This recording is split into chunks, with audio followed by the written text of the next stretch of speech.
छिए गाड़ी भजो तैयार पेन सारी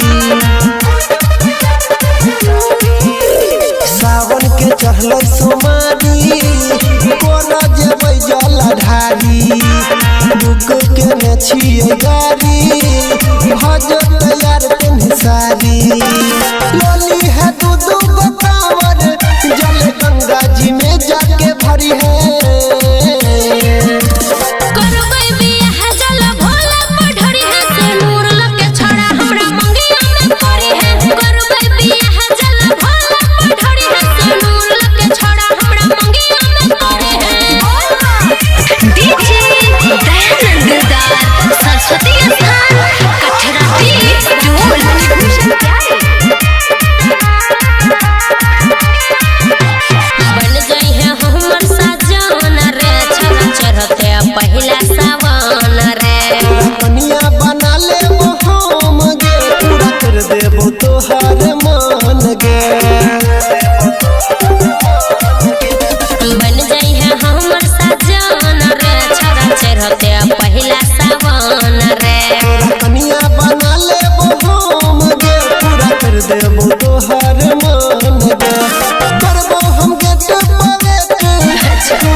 तू पहला पसीना रे रानी